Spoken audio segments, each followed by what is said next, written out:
E muito bem-vindos a mais um programa Francamente pela Rádio Difusora 810 e também pelo portal jj.com.br. Tainã na área com vocês pela próxima hora, em parceria com o Sesc Jundiaí, trazendo hoje dois membros da banda Mestre Ambrósio. Obrigado. Estão em Jundiaí, vão fazer show no Sesc, estão de volta aos palcos como o Mestre Ambrósio. Isso. Obrigado, meninos, por terem vindo. A gente estava aqui no papo, né? Opa, o papo tava bom. Tá bom. E vai continuar. E vamos aqui, vamos continuar. A gente estava discutindo aqui um pouco de políticas públicas, né? Esse novo cenário, esse novo horizonte que nos apresenta esse Brasil de agora, né? A gente está aqui em dezembro de 2022. Está falando da Margareth Menezes, que foi aí indicada para o Ministério da Cultura. Esse respiro. E aproveitando e puxando um gancho aqui para a gente começar a nossa conversa, vocês surgem também num momento, não sei se o Brasil tem um momento político bom assim, né? Mas quando o Mestre Ambrósio surgiu ali no início dos anos 90, também era um período difícil, né? A gente tinha Collor, teve impeachment, foi as primeiras eleições ali diretas, né, que a gente teve. Uhum. Para muitas coisas não foi fácil pra gente na época do surgimento da banda, porque existia uma coisa meio freada, né, da máquina, assim, por conta do governo existente na época, mas ainda assim sempre houve, né, festivais, produções que conseguiam cavar mais possibilidades para continuar tendo os eventos e tal. Então, era uma guerrilha. Sempre foi, mas sempre houve foi. momentos de uma guerrilha mais pesada, assim, para poder conseguir fazer as coisas. Porque a gente sempre, eu que cresci ali com o impacto da mídia de massa, né? Assim como todo mundo da minha geração, eu tô com 41, tem aquela coisa de você ver um primeiro festival de música grandão, como Rock in Rio, que aí traz equipamentos para o Brasil, que são, né, diferentes e tal. Tem também aquele finalzinho de ditadura, né? Aquele fim de governo ali, fazendo um pacto para a Constituinte de 88, onde a cultura é inserida ali, né, como um direito básico, né? Onde o circo voador é reaberto, né? Sim, o circo voador é reaberto, que é um celeiro ali do Rio de Janeiro, um ponto de cultura, um ícone, né? E algumas coisas que estavam acontecendo às periferias ali, elas começam a ganhar uma cara também, né? Porque o acesso a instrumento, eu lembro muito quando abriu o mercado, e aí, não que facilitou comprar instrumento, mas instrumentos entravam no Brasil, né? E aí teve um boom musical para além do eixo Rio-São Paulo também, né? Mas as festas populares sempre aconteceram nos estados, né? Que não era uma coisa tão midiática pra gente que estava aqui no Sudeste, né? As festas populares, na verdade, assim, é o alicerce de tudo, né? As festas populares é que motiva tudo o resto. Sim. Todo o resto, porque o povo fica feliz e o povo pode se expressar através das manifestações populares. Né? Se acaba isso, acaba a autoestima do povo. Perde referência, né? Exatamente, porque a autoestima é que faz o povo ainda estar acontecendo como povo. Né? Como nação, né? Exatamente. Né? Quando você fala das periferias, por exemplo, é uma coisa muito interessante. Agora, o olhar da periferia para a periferia. Sim. Entendeu? E não depender do centro, do centrão para se fazer as coisas, mas a periferia dar as mãos e se fortalecer de uma forma que nós somos nós. E não precisamos de outra coisa a não ser nós, né? Se abraçarmos. É nós por nós, né? Exatamente. Nós somos nós. Sim. Entendeu? E é isso a história, entendeu? Quando se olha para esse lado, aí sim se fortalece. Porque cultura tá ali. Sim. A cultura popular tá ali, entendeu? Nesse lugar. E a cultura, ela vai além das expressões artísticas, né? A expressão artística é onde a cultura se catalisa, mas a cultura, ela é na relação do nosso dia a dia, da nossa comunidade, que a gente come, que a gente veste, como a gente se integra socialmente, né? A cultura tem a ver com isso. As expressões artísticas é só ali onde faz alcançar e catalisar tudo isso, né? Tem a ver muito com o conceito do coletivo. Sim. Isso é o principal, entendeu? A cultura popular é isso, que é justamente o oposto do capitalismo, onde se é o indivíduo individualista. É completamente diferente. Então, politicamente, quer dizer, quando você fala de cultura popular, você está falando de um mercado diferente, completamente diferente. Entendeu? De um sistema completamente diferente. E a gente viu bem isso nos últimos carnavais, né? Que aí privatizaram o carnaval, Exatamente. basicamente, né? Não podia as manifestações culturais na rua, mas em clube podia. Eu sei, faço todo um recorte aqui, pensando na situação, no Covid, na contaminação, vacina que demorou uma eternidade para chegar. E como isso, embora tenha freado as atividades culturais, não freou fazer cultura, né?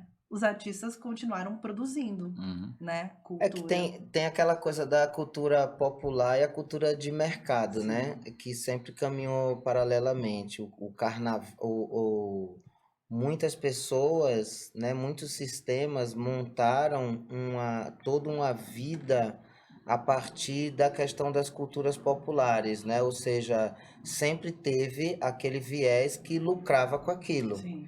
Então, pegava toda a questão, o entendimento do coletivo, o entendimento da vivência, o entendimento do mantendimento ali, né?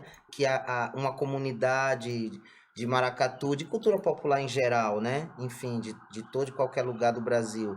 Sempre tem aquele viés, sabe aquele Ministério do Turismo? Que sai pegando todo mundo e botando para se apresentar. Sim. E ao mesmo tempo, quando chega a pandemia, essas indústrias se veem, né, se olha sem a possibilidade de estar usufruindo disso. Aí virou outro sistema. Como a gente vai continuar fazendo dinheiro? Porque existe uma indústria disso, né? E inegavelmente existe pessoas também tirando lucro de vida, né? A gente vê várias camadas da sociedade, né? Inclusive camadas, né, mais simples assim, né? Um camelô, um cara que vende a cerveja, um cara que vende a mulher do acarajé, tudo. Ali, né? Aí quando não acontece essa festividade na rua como normal, vai para dentro do clube, mas ao mesmo tempo as outras pessoas que não levam. Levam um espetáculo, mas não leva toda a cadeia produtiva. Não leva toda a cadeia, exatamente. Do entorno Exatamente. das festividades populares, Exatamente. né? Vocês surgem ali vocês surgiram antes, óbvio. Mas a Mestre Ambrósio... A banda, Mestre Ambrósio. A banda! Todos nós. Surge ali, a gente tá falando aqui anos 90, né? Vocês musicalmente já existiam antes e se juntaram para formar a Mestre Ambrósio. Sim, individualmente sim. Né? Sim. E aí, vocês foram parar na MTV, porque eu lembro muito de vocês na MTV. Sabe que eu lembro vocês, gente, no festival da... Puta, alguma cerveja. Tinha Heineken Concert. Foi o Heineken Concert. E aquilo foi uma coisa absurda. Assim. Foi um dos grandes festivais que a gente fez já morando em São Paulo. Absurdo, assim. Quando vocês vieram morar em São Paulo? Porque a MTV fez um monte de gente morar em São Paulo, né? A gente veio em 97. 97 oficialmente, né? A gente chegou em 96, mas oficialmente em 97. Junto com o primeiro disco. A gente teve até antes, né? No Aeroanta a gente chegou para fazer um festival, foi a primeira vinda nossa, né? Em 94 a gente veio, a gente fez um show com o Hack Beat. Veio com o Hack Beat, que é um projeto de lá do Recife. Que é gigante. Que acontece todo ano, Que aconteceu. Todo carnaval acontece, todo em 94 aconteceu a primeira versão do Hack Beat em São Paulo, no Aeroanta, no Largo da Batata, que não existe mais, uma casa que não existe. E aí foi nossa primeira visita, né, a São Paulo para tocar. E daí em 90, aí segue os anos, a gente vindo para fazer temporada em 96, não é isso? Em 96 a gente veio para fazer uma temporada de 3 meses no Blém Blém. E aí foi quando deu certo o investimento, vamos dizer assim, e a gente se mudou para São Paulo em 97.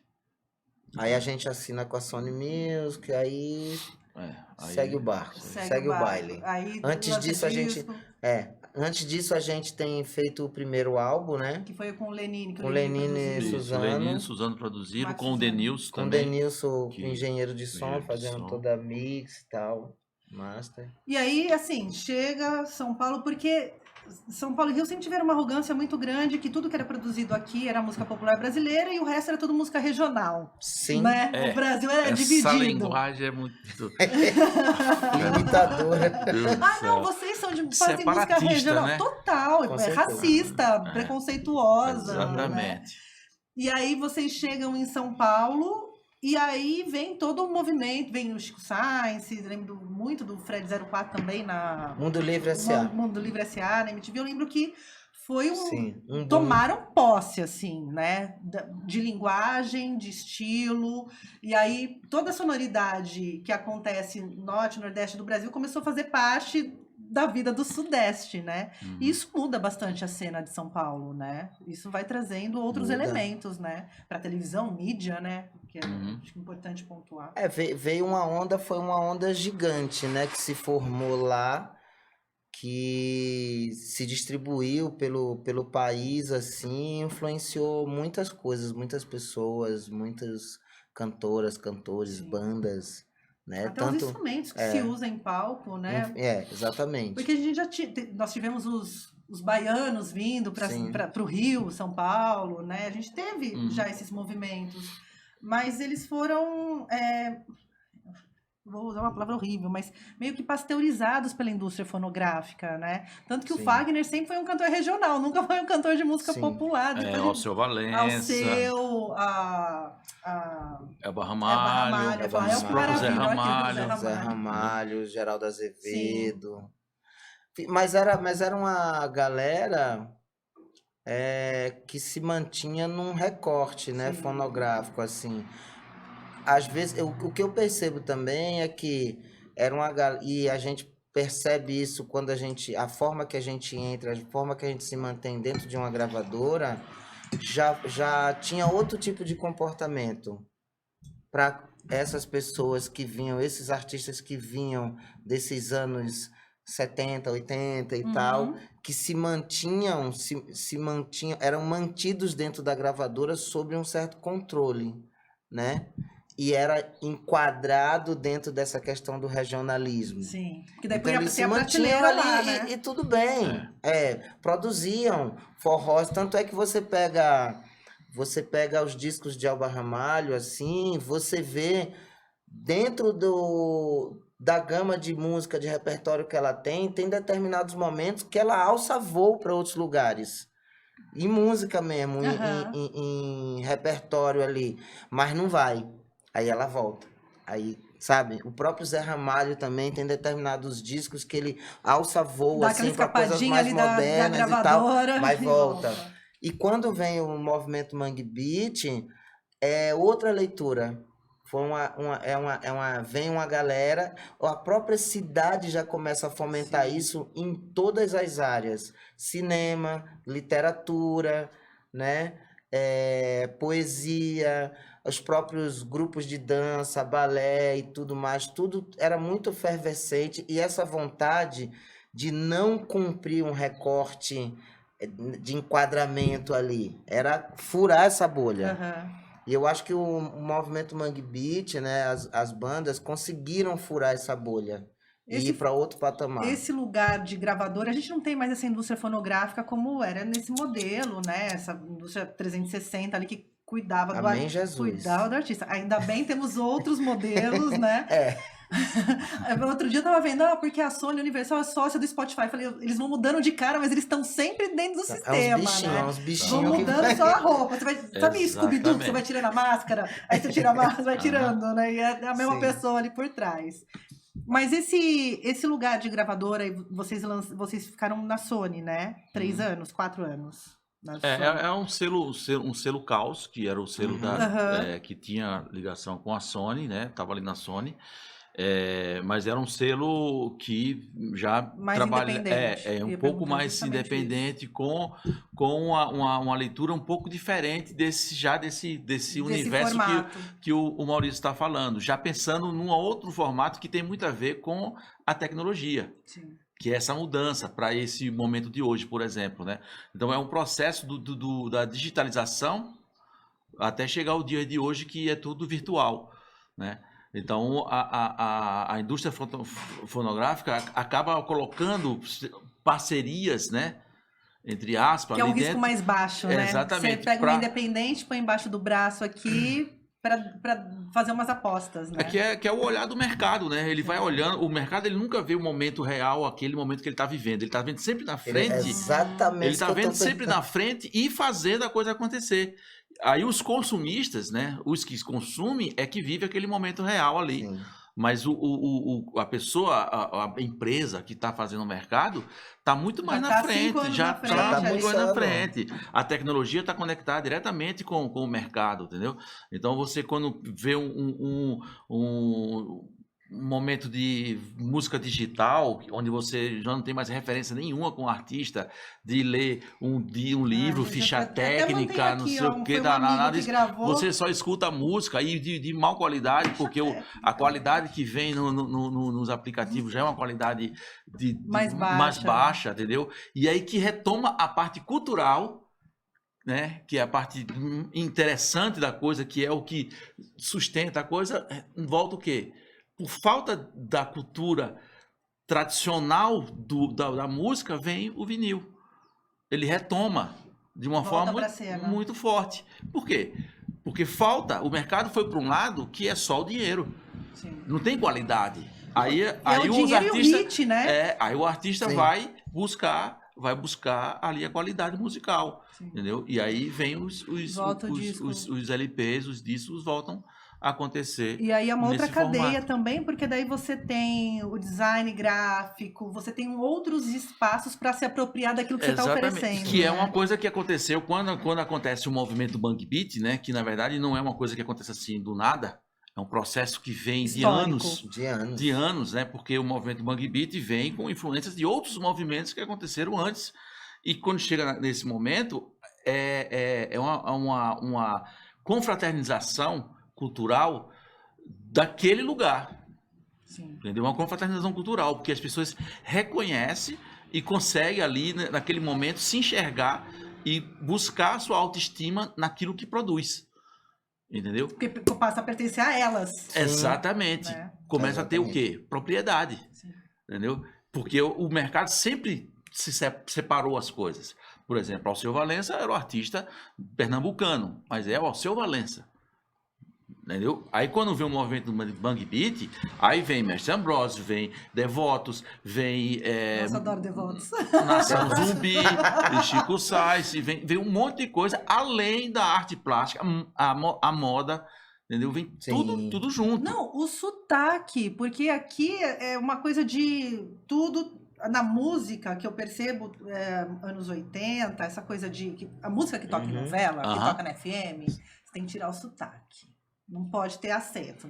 Você tem que... É a padronização, né? Padroniza para você alcançar cada vez mais gente, como é o lance de pasteurizar. Se o Brasil fosse tudo aquilo. E quando entra um sotaque em uma novela, por exemplo, é o sotaque da novela. Não é um sotaque do nordestino. Sim. É um sotaque inventado ali. E vira uma coisa caricata quase, né? Porque às vezes a mídia também quer forçar aquele lugar, né? Virou isso, né? Caricato. Porque hoje em dia os meios de mídia... Não aceitam, não funcionam mais assim, né? A expressividade na mídia ficou aberta para qualquer uma linguagem, para qualquer um sotaque e tal. A galera começou a perceber o quanto era necessário ter a pessoa do jeito que é.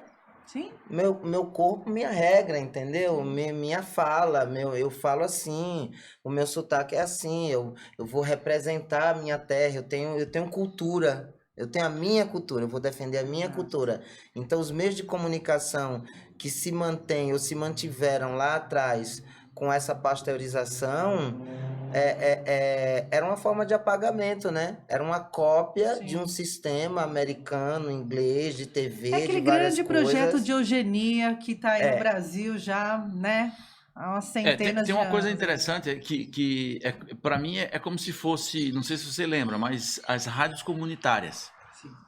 As rádios comunitárias é a voz da Da comunidade, comunidade. como ela é. entendeu? Quando vem a tecnologia, que vem o software livre e tudo mais, o que acontece? Essas rádios, elas se tornam do mundo. Uhum. Então você tem muito mais Amplitude. amplitude para falar do que você é. E não tem atravessador. E não tem Porque você atravessador. dava uma entrevista nos anos 90, início dos anos 2000, tinha um filtro. Então, tem o jornalista que vai interpretar, tem editor de texto. Então, a tua fala vai sendo recortada Exatamente. e direcionada para o que interessa a eles, né? Ou ao momento. Aquele enfim. produto final, que é o produto maior da mídia, que é falar o que eles querem, Sim. né? E a gente sabe que a maioria da mídia brasileira é totalmente de extrema direita e não vai falar nunca do povo, da cultura Sim. tradicional e tal, porque o que interessa é o mercado que dá dinheiro. Que é o né? mercado que está pagando para colocar comercial. Exatamente. Sim, né? exatamente. O Exatamente mercado isso. da televisão, a galera fala, eu sou o mercado da televisão. Não, eu não sou o mercado da televisão, eu sou o público-alvo para aquilo que elas estão vendendo. O mercado da televisão são as grandes empresas, né? Uhum. A gente está muito comunista aqui. Tanto que falando de movimento Mangue Beat, por exemplo, quando vem o falecimento do Chico Science, que era o ícone Sim. do movimento Mangue Beat, por quê? Porque o mercado colocou isso. Entendeu? Porque o mercado capitalista ele faz isso, ele pega Elege alguém. ele pega Elege. e é o melhor de todos. Entendeu? E aí a força que tem os outros perdem tudo. Porque aquele vai ser manipulado. O único porta-voz, o único representante, o único que tem aquele significado é aquele que está na e mídia. quando né? a coisa continua depois disso, aí toma muito mais força. Entendeu? As pessoas falam, mas eu acho que o movimento do Mangue Beat não sei o que, não sei o que. Mas o movimento do Mangue Beat, esse movimento da mídia que aconteceu, né? Ele talvez não exista mais. Porque é Mas cíclico os movimentos, né? mas a cultura em mídia. si se Tá tornou lá. muito mais forte e muito mais autêntica. Sim. Então hoje você vê uma Olinha de Itamaracá fazendo turnê pelo mundo, entendeu? Coisa que você não via antes. E vocês foram fazer turnê pelo mundo, Porra, né? Foi. Europa, Rodamos Estados bastante. Unidos. Japão. E como que era para vocês, assim, o sair de Recife e tá no mundo, mostrando aquilo que você escutava com a tua avó, com a tua tia, com o vizinho, que, sabe assim, que não era necessariamente o que cresceu ouvindo numa FM ou que o Brasil importou antes de você chegar lá. Mas Coragem. como foi isso? Coragem. Enfrentar as coisas. A gente é sempre aqui, é sempre uma cobrança, né, de quem faz. Porque, na verdade, essa coisa não deveria ser separada. Cultura tradicional, cultura popular, Sim. MPB e a cultura sei lá, enfim, essa separação é por questões das classes que existem Sim, e sim. que a gente tem que saber disso. Porque cultura popular é aquela cultura da classe mais periférica, mais baixa, e a cultura erudita está em outros Sim. espaços. Então quando a gente começa a fazer uma coisa que está voltada para essa linguagem, que é a linguagem de base, de estrutura do país todo, que é a cultura popular tradicional, mexer com cavalo marinho, mexer com maracatu rural, coisas que as pessoas não conhecem porque está numa região específica ali, e isso consegue ter uma proporção grande, é porque a gente levou muito isso como responsabilidade pessoal, né, do grupo, a sério. Né? A gente não se encontrava em boteco para fazer música em boteco só. Entendeu? A gente tocava também na Soparia, por exemplo, e tocou bastante. Mas a gente se encontrava todo dia, toda noite, e ensaiava 4 horas, 3 horas por dia. Para ter qualidade musical e ter o que falar, ter propriedade para falar do que a gente está fazendo. Na época, vocês sentiram que tinha algum movimento conservador com relação às expressões, aos estilos que vocês estavam construindo ali dentro do Mestre Ambrósio? Teve algum movimento conservador, assim, não, isso aqui você não pode misturar com isso, porque isso aqui vai descaracterizar? Teve. Teve isso. A gente Porque teve sempre tem os questionamentos, teve né? Ainda mais quando você questionamentos. fala de cultura popular, que, né, às vezes é um nicho pequeno, né, de pessoas. Não só conservador, como teve de não compreender também, né? De pessoas que não compreenderam o que a gente fazia e dizer que a gente estava fazendo música tradicional, embora a gente estava fazendo uma música contemporânea de uma forma misturando um monte de coisa que são elementos tradicionais. Mas a gente não estava fazendo a música tradicional, a gente não fazia um maracatu, um cavalo marinho, a gente misturava tudo e fazia a nossa música. Por isso que eu perguntei, se tinha um movimento mais conservador, não pode misturar até isso. hoje, entendeu? A gente faz isso, mas muitas pessoas que levam a cultura popular tradicional como um produto, de classe superior, né?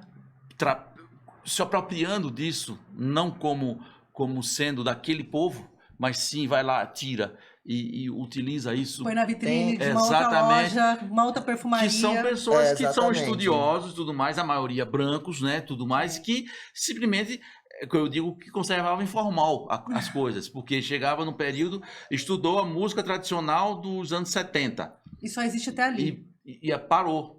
Aquilo ali que é a música tradicional do Recife, do Pernambuco e tal. A música tradicional já está muito mais além do que aquilo que essas pessoas falam, entendeu? E o tradicional também acompanha as entendeu? tecnologias, né? Então, essas pessoas que faziam esse tipo de coisa, quando viu a gente fazendo o que a gente fazia, por exemplo, quebrando barreiras desse tipo, conservadoras, teve problemas. Teve certos problemas. Mais dessas pessoas do que das pessoas da tradição. Porque as pessoas da tradição estavam muito mais abertas porque estão abertos, né? Eles fazem a tradição porque tem muita consciência do que está fazendo. Não está roubando nada de ninguém. Não está tirando e usufruindo daquele produto como se fosse uma mercadoria. Né? São parte daquilo, faz parte da crença daquelas pessoas. Perfeito. Entende? Faz parte da crença. Então, eles fazem porque eles acreditam. Não porque eles querem vender. Então, nesse momento, eles se aliaram a nós. Como nós, né, buscamos eles, foi a mesma coisa. Agora, teve momentos que, com certeza, que pessoas falando, botar guitarra nesse tipo de música, pra que isso, botar baixo. Muito importante pra gente quando ele fala dessa questão da nossa música contemporânea, né? E eu até faço uma costura com que a gente até, no nosso início de conversa, quando a gente fala que a gente já tocava anteriormente, né? Cada um. E quando a gente junta esses pensamentos, começa o trabalho da banda, faz todo esse insert de coisas que cada um traz, a gente cria uma música contemporânea. Sim. Inclusive, a gente vivenciou esse divisor de águas, porque dentro da banda a gente tinha o trabalho acústico e o trabalho elétrico. Aí a gente vive esse divisor de águas, de decidir qual caminho, e com todo cuidado, eu lembro muito bem de momentos da gente nesses dias, horas de semana ali treinando, ensaiando e tal, quando a gente conversava dessa questão, não, a gente tem que escolher e a gente tem que costurar muito bem costurado, porque a gente está levando a sério e tudo. E aí eu já pulo para um ponto mais à frente, quando isso faz a gente acontecer bem fora do país. Essa música que a gente...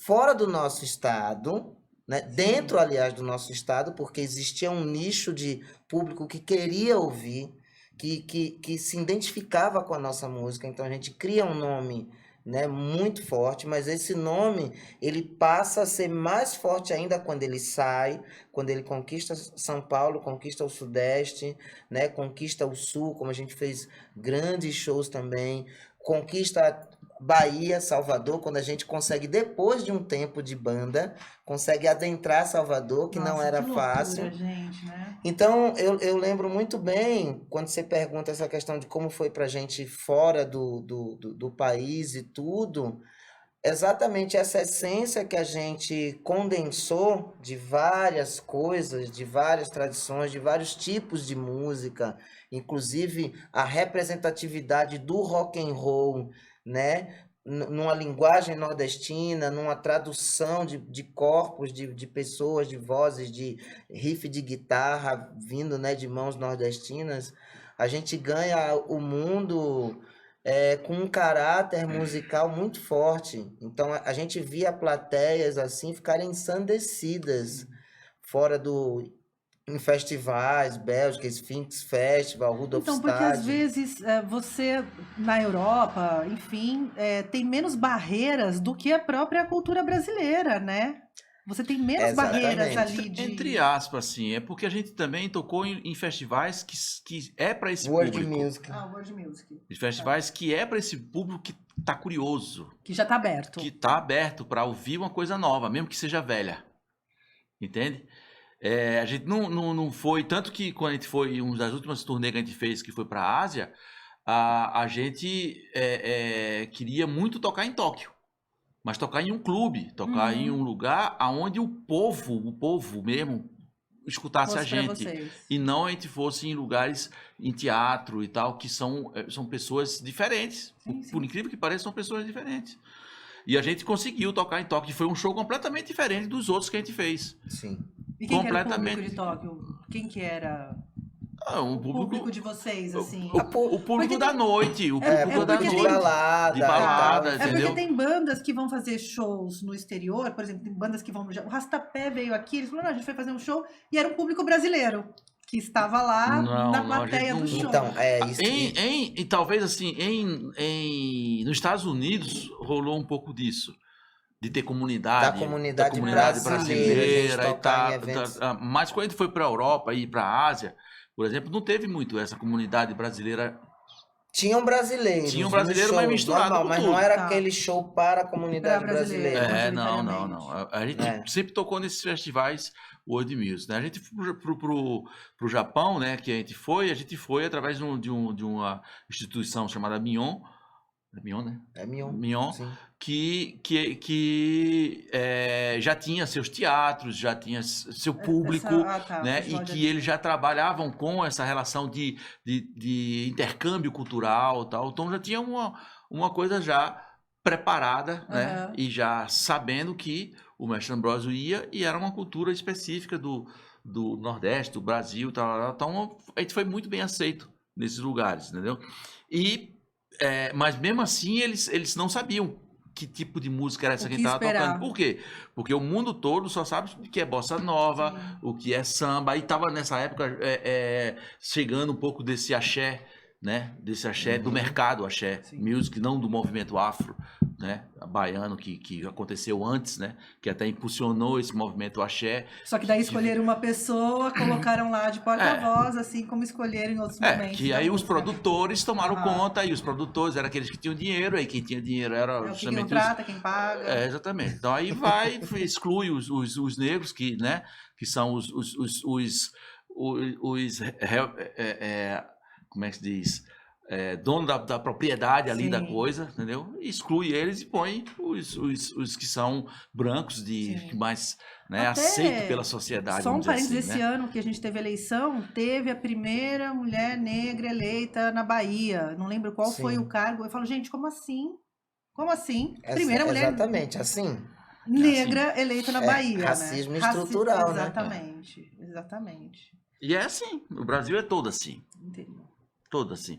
E a gente fazia, inclusive, a gente conversando entre nós hoje, depois de tanto tempo e tal, a gente vamos focar mais no Brasil, vamos, porque a gente tocou muito, eu acho que a gente tocou mais fora do Brasil do que aqui dentro do Brasil, né?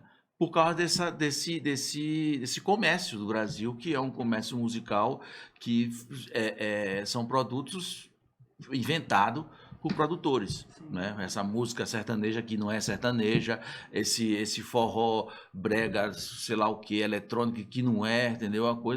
Tudo coisa de produtores que inventam e pagam as pessoas. Pra nichar o mercado, as pessoas, né? Aí as pessoas estão lá e viram essas coisas, aí paga para tocar na rádio e tudo mais, tudo dinheiro, tudo dinheiro, entendeu? Tudo dinheiro. Aí você vê que a coisa é movida por esse lado. E aí a música real, que é essa música tradicional, ela vive na periferia, mas vive pela crença, Sim. por acreditarem naquilo e as pessoas continuam fazendo, nunca morreu. A lógica não é Esses produtos, mercadológica. e esses produtos estão sempre mudando porque não se mantém, porque não tem qualidade, não presta mesmo, entendeu? Não se mantém. Aí tem sempre que pensar um novo, mudando, botando coisa nova, não sei o que, tal. A gente até curte umas bregarias, umas coisas, é interessante, mas o alicerce de tudo é a cultura tradicional, entendeu? Vocês param com a Mestre Ambrósio em 2004, né? Mais 2004, ou menos, e estão retomando agora. O mercado, o mundo, tudo mudou. Mudou completamente. Óbvio que vocês não ficaram congelados ali, quietinhos, esperando o tempo passar, né? Vocês estavam aí na luta, na ativa, na vida. Vocês fizeram 3 shows agora no Sesc, Vila Mariana, né? Sim. E como que tá sendo essa retomada? Porque estão comemorando 30 anos de Mestre Ambrósio. Voltam num cenário musical de TikTok, de internet. Colocaram dancinhas no TikTok já, meninos. Como que vocês estão olhando para isso, para esse momento que a gente está vivendo, de cima do palco com o Mestre Ambrósio, assim, com a banda? Tem uma... O primeiro de tudo foi a vontade de trazer à tona a banda novamente, né? Independente das linhas de mídias sociais e tal, né? Lógico, isso é um papo pós-decisão. Vocês continuaram amigo, todo mundo? Sim, quando a banda... Não bloquearam, a gente fala que a banda, na verdade, tirou umas férias por tempo determinado, entendeu? Assim, aí cada um começou a fazer seus projetos individuais, e aí foi cada um indo para um lado, né? E até fazendo projetos... juntos, em conjunto, um com o outro e tal, mas não sendo Mestre Ambrósio, mas continuando sendo amigos, não teve nenhum pega pra capar na banda para dizer acabou a banda. A gente nunca anunciou que a banda acabou para começar, né? Sim. E aí a gente retoma nesse momento agora, porque eu acho que todo um movimento, né, universal, mundial, uma coisa grande, faz com que a gente retome isso, né? Tem as procuras das pessoas querendo que a gente volte, que tem saudade da música da gente e tudo mais tal. Aí depois começa a vir os produtores que começam a querer relançar os discos da gente e tal. Então isso tudo move para a gente também começar a se olhar como Mestre Ambrósio, né? Que estava, de uma certa forma, ali. É porque todo mundo se olhar no espelho ao mesmo tempo, né? Que às vezes uma banda, as pessoas entram em momentos diferentes, né? Do que querem fazer, do que querem trabalhar. Tem bandas que passam aqui, não, eu queria fazer teatro, eu tava na música, mas eu descobri que meu lance era teatro e tivemos que parar, né? Sabe, assim, por N motivos, não só por discussões, enfim. Mas depois de tanto tempo se olhar no espelho como banda, vocês pensam em novas músicas, para além de lembrar os discos lançados, essa questão toda que já tá ali, né? O trabalho de vocês já tá posto. Não, a gente quer festejar. Também quer, que agora tá no momento... A gente quer festejar tudo que a gente fez, todo esse momento e o nosso encontro. Em princípio, a gente quer isso. Tá todo mundo morando em São Paulo ou não? Não. Tem quatro em São Paulo e dois em Recife. O Helder e Sérgio Cassiano em Recife. Éder, Ciba, eu e Mazinho morando em São Paulo. Então a gente, como você fala, os trabalhos individuais das pessoas buscaram outras referências que não eram mais referências do próprio grupo Mestre Ambrósio. Então foram formas de a gente dar continuidade ao nosso conhecimento, né, musical e tudo mais e tal, pessoas trabalhando com dança, com composição, com teatro, como o Helder mesmo, por exemplo, mergulhou na coisa do teatro e tal, e foi super bem sucedido, assim, porque tem o talento para coisa e tal, que de repente se tivesse ali no Mestre Ambrósio, talvez não tivesse tempo para descobrir e ampliar essa coisa que já estava nele, entendeu?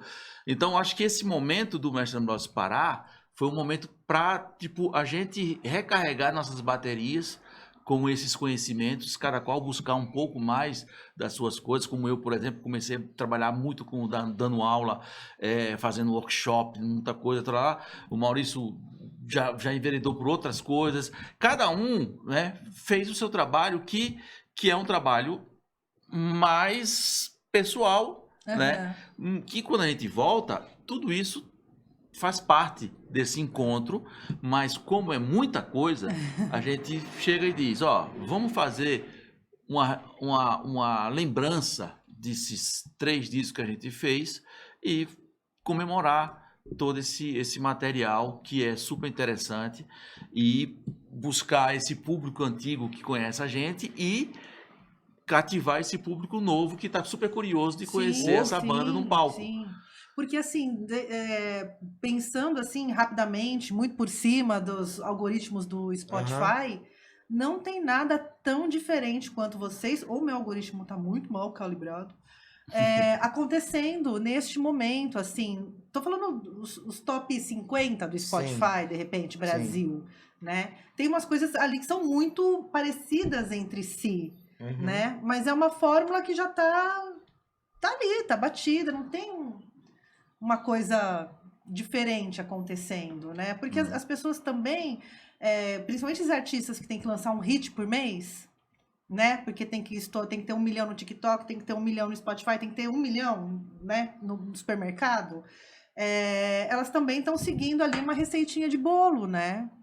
E aí o negócio acaba ficando uma harmonização musical. Fica todo mundo, sabe a pessoa que faz harmonização facial? Vai ficar todo mundo com a mesma cara. Às vezes eu sinto É o mercado. Às vezes vai pro mesmo Então, caminho. justamente, é quando a pessoa não tem crença, entendeu? Assim, ela não acredita naquela coisa que faz, e na verdade tem uma crença assim, que é acreditar no mercado, e onde pro mercado for, ela vai para onde o mercado estiver dando, entendeu? Então, são essas pessoas que são assim. E aí são os padrões que o mercado sugere, as pessoas vão, aí isso aqui deu certo, aí todo mundo vai ali naquele lugar, entendeu?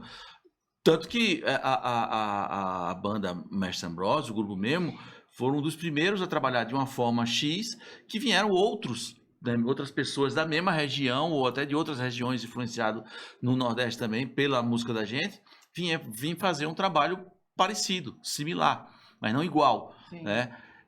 E que fortaleceu o nosso trabalho. Porque tem uma característica ali no trabalho de vocês, no show, que ele é teatral, ele é um espetáculo que ele não é um espetáculo de música. Ele vai além de ser um espetáculo de música. Exatamente, né? Exatamente. A gente tem uma origem ali, vamos dizer assim, de compreensão, de partida, vamos dizer assim, que é a música, que é o que todos ali são. Mas a gente vem de um mundo que, como a gente fala do cavalo marinho, por exemplo, que une um monte de arte que tem a ver com uma tradição só. O nosso figurino, por exemplo, a luz que é colocada no palco, né? A dança que surge através da música, a poesia que está ligada com essa música, não é a música em si, mas a poesia que lidera e não a música faz a poesia. É uma poesia musicada, né? Entendeu? A poesia então, tudo esse movimento. E aí tem uma coisa muito interessante que a gente viu e que seria bom para a gente, é que a gente vem de um mundo,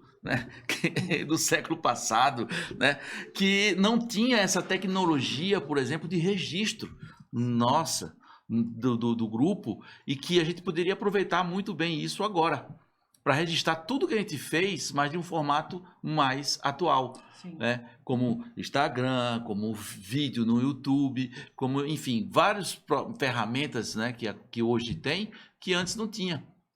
Não, e até trazer aí para baixo do holofote de vocês e da exposição que vocês têm, para além da música, essa cultura toda que está enraizada em vocês, que são a essência de vocês, né? Exatamente. Porque às vezes a gente fica falando, se você não aprendeu isso na escola, o sistema educacional ele não funciona na sala de aula com lousa, carteira e professora, né? Eu acho que está nas relações das pessoas, nessa cultura de conviver, nessa cultura social que a gente vive. Então, eu acho tão importante a retomada, né, da banda, a banda que nunca acabou, essa retomada de vocês, em especial nesse momento do Brasil, que a gente está precisando se olhar no olho, né?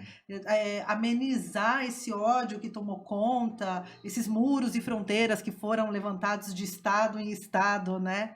Eu acho vital que vocês estejam nos palcos de novo, vital, assim. Não, até pra gente mesmo, né? Tá tendo uma importância Nem perguntei muito pra grande. vocês. Não, até pra gente A mesmo. começar da não gente. só, A começar de não vocês. como produto e tal, mas como pessoas, né?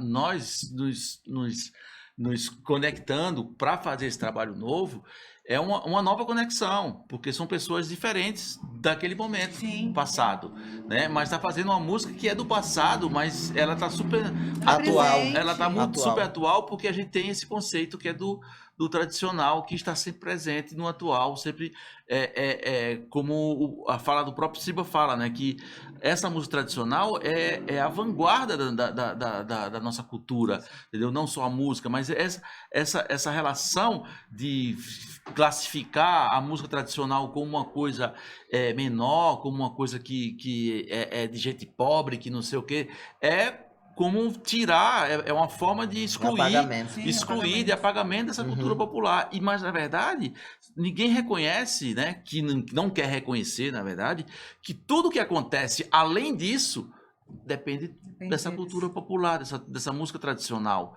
Porque os sambas que vão gravados, que vão para as rádios, que não sei o quê, tudo tem melodias que tem a ver com as melodias de Jurema, que é do terreiro, entendeu? E por que não reconhecer isso? Entendeu? Apagar essa história da Jurema Sagrada, por exemplo. Aí você vem com o Maracatu Rural, que é uma música super forte, que as pessoas já escutam e dizem, pô, mas isso é rock and roll. Mas é rock and roll, é o nosso rock and roll, é o nosso rock and roll, entendeu? Então isso é que é mais importante, entendeu? Esse olhar, essa coisa de vamos retomar um negócio, vamos aproveitar essa liberdade de expressão das mídias, vamos dizer assim, né? Que você tem agora acesso a ferramentas e não depende de quem está no poder, né? Exatamente, quem está no poder te dá as ferramentas, se quiser, entendeu? Você tem direito ali às ferramentas porque já estão ali. E aí a gente acha que é muito mais interessante isso, retomar tudo isso. Se apropriar desse espaço, desse né? espaço que sempre aconteceu. Sim. E sempre está aí, forte como sempre foi. Nunca foi uma coisa pobre.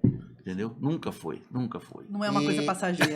Não é uma coisa passageira. Quando a gente retoma, o que a gente ficou impressionado, assim, né? Foi porque é muito louco. A banda para, né? Dá férias. E literalmente a gente falou isso entre a gente. Vamos dar férias, né? E quando a gente retoma, quando tem todo o lance para acontecer, e quando a gente faz o início da nossa turnê pelos shows pelo Sesc, a gente se depara com um público que, na sua maioria, agora no Vila Mariana, foi isso. Foi feita a pergunta diretamente para o público. Quem já foi no show do Mestre Ambrósio? Quem nunca foi no show do Mestre Ambrósio? A gente ficou assim, ó.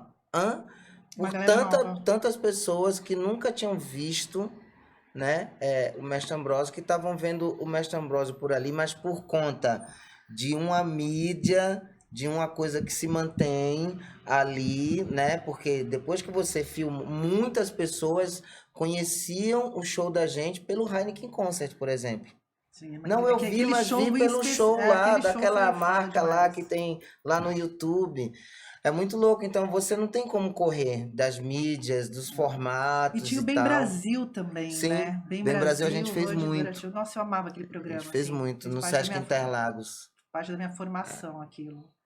Gente, falando em show, Milena acabou de mandar mensagem aqui que eu tenho que lembrar vocês. Oi! Vamos lá. Vamos lá, gente, obrigado. Obrigado de coração, meu anjo. Obrigado aqui, demais mesmo. Obrigado aí pela vinda, pela passagem por Jundiaí. Sim, ainda tem Sesc Santos. Sesc Santos e Sesc Sorocaba. Estão rodando o Sesc. A gente tá chegando. E depois a grande festa no Recife, dia 7. Eu quero ir nessa. Recife, 7 Opa, convidados. 7 de janeiro estamos no Recife fazendo a festa dos 30 anos em Recife. No Clube Português. Que maravilha. Exatamente. Redes sociais. TikTok, dancinha, cadê? Ainda não. Vai ser uma construção. Quem já tiver na agenda que vai para lá para subir no janeiro para ficar no carnaval, já aproveita e já vê o show do Mestre Ambrósio lá, que vai ser também maravilhoso. Muito bem. Obrigada. Exatamente. Pode falar. Opa, não, a gente que agradece esse chamado, assim, acho que é super importante a gente estar levando nossa voz mais uma vez, aí somando, né, acreditando, apostando com todo axé, com toda a força em tudo que está acontecendo aí com a cultura. Muito axé, muito som, Mestre Ambrósio. Mestre Ambrósio Oficial é o @ deles. Isso. Mestre Ambrósio Oficial, vou deixar tudo linkado no YouTube para você que tá na rádio. Vai até as redes sociais do Francamente, vai lá no YouTube, no Spotify, no Instagram, siga, vai ter fotinho, tudo, e entrevista na íntegra com o rosto dos nossos convidados. E agora eu vou liberar que eles têm show no Sesc. Mais uma vez, obrigado, Sesc Jundiaí. Tem nome e sobrenome essa parceria, Sesc Jundiaí. Muito obrigado, Rádio Difusora. Você continua aí na programação. Na melhor rádio de Jundiaí. Eu vou ficando por aqui. Fiquem bem, bebam água e tchau. Pronto. Isso. Maravilha. Francamente, com Tainã Franco.